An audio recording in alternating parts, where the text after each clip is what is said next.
Setelah Topalov melakukan langkah blunder, langkah pengorbanan indah dari Carlsen, yang membuat Topalov langsung terkapar. Penasaran? Simak videonya sampai selesai, karena setiap segmen video ini memiliki makna yang sangat penting. Halo sahabat, selamat datang di channel Chess Legends Arena. Di video kali ini, kita akan melihat sebuah partai brilian yang pernah dimainkan oleh Vasilin Topalov melawan Magnus Carlsen, dalam sebuah event bergengsi yaitu Grand Chess Tour Blitz yang diadakan di Abiyan. Pertandingan ini bukan sekadar duel biasa. Kita akan melihat bagaimana dua pemain kelas dunia saling adu taktik, kecepatan, dan insting dalam format Blitz yang penuh tekanan. Mari kita lihat bagaimana jalannya pertandingan ini, dan pelajaran apa yang bisa kita ambil untuk meningkatkan permainan kita. Vasilin Topalov sebagai putih membuka dengan bidak raja. Lalu Magnus Carlsen membalas dengan bidak C5, memasuki pertahanan Sicilian, yang terkenal penuh kombinasi dan taktik liar. Topalov melanjutkan dengan kuda F3, dan Carlsen menjawab dengan kuda C6, menjaga keseimbangan sekaligus siap mengontrol pusat. Tanpa menunggu lama, Topalov langsung membuka pusat dengan bidak D4, ciri khas paling efektif melawan Sicilian. Carlsen menerima pertukaran tersebut, lalu mengembangkan kuda ke F6, dan Topalov melanjutkan dengan kuda C3. Kemudian Carlsen memainkan langkah aktif bidak E5, sebuah dorongan kuat untuk mengontrol pusat sekaligus menekan kuda putih. Namun Topalov tidak ingin bermain aman, ia justru melompatkan kuda ke B5, sebuah langkah agresif yang langsung mengincar titik sensitif di wilayah Raja Hitam. Carlsen merespon dengan tepat, bidak D6. Langkah ini bukan sekadar pengembangan, ini adalah langkah paksaan untuk menghentikan ancaman kecil yang bisa berkembang menjadi bencana besar. Perlu dipahami sahabat, jika hitam ceroboh dan memilih langkah seperti A6 lebih dulu untuk mengusir kuda, maka putih bisa masuk dengan kuda ke D6, dan disitulah awal kehancuran. Tekanan langsung ke raja, gangguan koordinasi perwira, dan potensi taktik yang sangat berbahaya. Dalam banyak kasus, hitam bahkan terpaksa menukar gajah dengan kuda, namun setelah itu Ratu Putih masuk ke posisi aktif, dan justru menjadi hambatan besar bagi perkembangan hitam. Walaupun secara teori bisa diusir, namun proses itu memakan tempo, dan dalam Blitz, kehilangan tempo berarti kehilangan nyawa posisi. No way, kita kembali ke partai. Setelah posisi stabil, Topalov melanjutkan dengan gajah ke G5, langsung memaku kuda F6. Sekilas terlihat Carlsen sedikit tertekan, namun inilah wajah asli pertahanan Sicilian, bila Anda suka memainkan opening yang satu ini kawan. Posisi tampak berbahaya, tapi penuh potensi serangan balik. Carlsen kemudian memainkan A6, memaksa kuda mundur ke A3.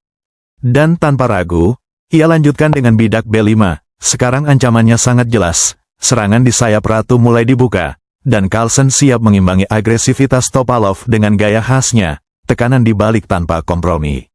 Melihat ancaman tersebut, Vasilin Topalov memutuskan menangkap kuda. Disinilah kita bisa melihat perbedaan antara pemain dunia dan pemain biasa. Magnus Carlsen membalas dengan menangkap gajah menggunakan bidak G7. Sekilas terlihat seperti merusak struktur. Namun, ini justru langkah terbaik karena membuka sepanjang jalur G. Untuk aktivitas benteng di kemudian hari, paling pentingnya hitam tidak lagi di bawah tekanan berat. No way, sekarang kita lihat resikonya bila hitam memilih langkah standar yaitu tangkap gajah dengan ratu, secara visual memang terlihat lebih solid, namun justru ini adalah kesalahan serius. Karena selanjutnya putih dapat melanjutkan dengan loncatan kuda D5, di mana kuda ini sangat kuat, sulit diusir, dan secara langsung mempersempit ruang gerak serta koordinasi perwira hitam. Dalam kondisi ini ratu hitam terpaksa mundur untuk menghindari ancaman, sambil tetap berusaha mengontrol kotak C7, namun tekanan putih terus meningkat secara bertahap. Bahkan dalam banyak variasi, putih sudah memiliki ide taktis dengan korban di B5, yang bertujuan membuka jalur serangan. Dan setelah pengorbanan itu diterima, ada ancaman forking benteng dan raja, hitam meningkat secara signifikan. Dalam beberapa kasus, posisi hitam bisa dianggap sudah kalah secara praktis. Misalnya, jika hitam mencoba bertahan dengan Ratu A5 cek, putih cukup merespon dengan C3, dan seluruh ancaman langsung dapat dinetralisir dengan mudah. Sementara itu benteng hitam tetap berada dalam posisi pasif dan terpaksa menghindar, dan putih melanjutkan tekanan dengan bidak B4, sambil terus mengejar Ratu Hitam. Sebagai pilihan terbaik di posisi ini, hitam bahkan dihadapkan pada keputusan yang sangat sulit, antara kehilangan ratu atau menerima kerugian material besar, yang secara praktis mendekati langkah menyerah. Opsi lain seperti ratu mundur ke D8, juga tidak memberikan solusi, karena putih dapat melanjutkan dengan kuda C7 cek. Memaksa raja pindah ke D7, dan dilanjutkan ratu G4 cek, yang berujung pada skakmat yang tidak terhindarkan. Inilah alasan mendalam kenapa Carlsen tidak memilih tangkap dengan ratu. Ia sudah menghitung potensi bahaya jangka panjang yang bisa muncul dari variasi tersebut. Sehingga posisi ini perlu diamati lebih dalam, dengan memahami cara berpikir Carlsen yang selalu mengutamakan aktivitas dan keselamatan raja dibanding sekadar struktur yang terlihat rapi. Sekarang mari kita kembali ke partai. Setelah sampai di posisi ini, Veselin Topalov datangkan kuda di D5, sementara Magnus Carlsen aktifkan gajah di G7, lalu diikuti bidak C3. Carlsen kemudian mendorong bidak F5, mencoba menetralisir kelemahan struktur bidaknya, dan Topalov dengan senang hati menerima pertukaran tersebut. Setelah itu Topalov menarik kudanya mundur ke C2, dengan ide manuver ke E3 untuk menghubungkan kedua kuda, sebuah rencana yang sangat strategis. Di posisi ini Carlsen memilih mengamankan raja, sehingga keseimbangan tetap terjaga dan kedua pemain menunjukkan permainan yang sangat akurat. Topalov melanjutkan rencananya dengan kuda ke E3, lalu gajah Carlsen mundur ke E6, menjaga struktur tetap solid dan tidak memberi celah. Topalov kemudian aktifkan gajah ke D3, meningkatkan koordinasi perwira, dan Carlsen merespon dengan memajukan bidak F5, menantang pusat sekaligus menghentikan potensi serangan di sayap raja. Sementara itu Topalov memilih pendekatan yang rapi dengan mengamankan raja di sayap, dan permainan masih berjalan dalam jalur teori yang sehat. Setelah itu Carlsen kembali memajukan bidak pusat, sambil menekan gajah putih. Namun Topalov tidak menghindar begitu saja, ia terlebih dahulu memainkan kuda F4, berbalik memberikan tekanan. Carlsen menghindari ancaman tersebut dengan langkah ke F7, dan Topalov juga menjaga koordinasi dengan menarik gajahnya ke posisi aman. Mulai dari sini Carlsen menunjukkan ambisi menyerang dengan gajah E5, sebuah langkah aktif yang mengarah langsung ke wilayah raja. Topalov tidak tinggal diam, ia mengimbangi dengan kuda D5, menjaga tekanan tetap seimbang dan memastikan permainan tetap dinamis di kedua sisi papan. Sampai di posisi ini kita lihat Veselin Topalov sedang mengancam bidak di F5, namun dengan cerdas Magnus Carlsen tidak membuang waktu, ia geser rajanya ke H8, sebuah ide licik untuk membuka kemungkinan aktivasi benteng di jalur G dan menekan langsung ke arah Raja Putih. Topalov tidak tergoda mengambil bidak gratis. Ia memilih pendekatan yang lebih sehat dengan dorong bidak F4, bertujuan mempersulit serangan Carlsen. Melihat itu Carlsen menerima pertukaran di F3, lalu dilanjutkan pertukaran gajah di D5, sehingga posisi mulai terbuka dan dinamis. Carlsen kemudian memainkan ratu H4, memberikan ancaman kecil ke bidak H2, sekaligus pancingan agar putih terdorong memainkan G3. Tekanan terus ditambah dengan benteng G8, memanfaatkan pin pada Raja Putih, sehingga koordinasi hitam semakin aktif. Topalov merespon dengan manuver kuda ke F4, langkah yang solid untuk menahan laju pion sekaligus menekan kuda di C6. Carlsen tetap tenang dan menarik ratu ke H6, ide yang sangat tajam, karena jika putih tergoda menangkap kuda, maka balasan di F4 menjadi sangat kuat akibat posisi pion yang terpaku. Topalov tidak mengambil kuda. Namun di posisi ini langkah yang lebih baik sebenarnya adalah gajah ke B3, meningkatkan aktivitas sambil menekan benteng.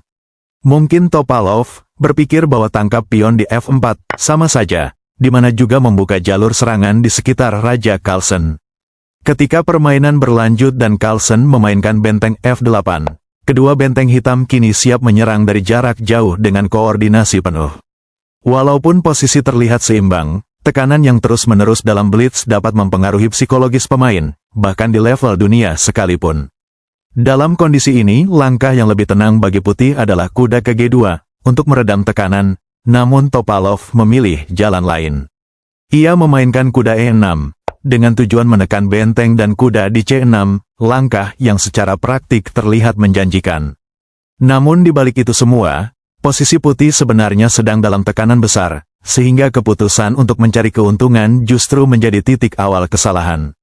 Sehingga bisa kita lihat sendiri bahwa kedua benteng ini sahabat, sudah seperti serdadu yang menunggu aba-aba dari atasannya. Kapan peperangan itu dimulai? Karena benteng ini dan ratu sudah siap tempur, melewati Selat Hormuz, hanya saja, belum waktunya perang terbuka itu dimulai. Namun setelah blunder besar dari tentara rambut putih, maka Carlsen sudah siap tempur sepenuhnya. Namun setelah itu Magnus Carlsen meluncurkan langkah kejutan berupa pengorbanan gajah di G3, yang langsung mengubah suasana menjadi tegang dan penuh ancaman. Ancaman sangat jelas, jika pengorbanan ini ditolak, maka gajah tersebut akan menjadi sumber teror yang siap memakan korban kapan saja. Di titik ini posisi benar-benar berada dalam tekanan ekstrim, hampir tidak ada jalan aman bagi Veselin Topalov untuk keluar dari kepungan. Sehingga Topalov memilih jalan praktis dengan menangkap gajah tersebut, berharap masih ada celah, masih ada angin segar yang bisa menyelamatkan posisi dari kehancuran. Namun disinilah letak kejeniusannya Carlsen, ia ternyata menyembunyikan senjata lain yang jauh lebih mematikan. Tanpa ragu ia kembali meluncurkan pengorbanan benteng di F5, sebuah serangan lanjutan yang membuka perang terbuka secara total di sekitar Raja Putih. Topalov tidak punya pilihan selain menerima pengorbanan tersebut, tetapi justru dari sinilah posisi putih runtuh sepenuhnya. Lalu setelah langkah ke-28, Carlsen melanjutkan dengan tangkap bidak cek, dan di titik ini Topalov menyadari bahwa semuanya sudah berakhir. Ia memutuskan menyerah tanpa syarat, karena jika dilanjutkan, misalnya Raja naik ke F2, maka skenario akhirnya hanyalah satu, skakmat yang tidak terhindarkan. Sebenarnya Topalov sudah bermain sangat baik, transisi yang rapi dan langkah-langkah yang akurat, namun menghadapi Carlsen yang tampil seperti raja di tengah medan perang, peluang untuk selamat menjadi sangat kecil. Dan inilah realita di level tertinggi, satu momen ledakan taktik bisa langsung mengakhiri segalanya. Sebagai bahan edukasi penting bagi kita semua, ada dua momen krusial dalam partai ini.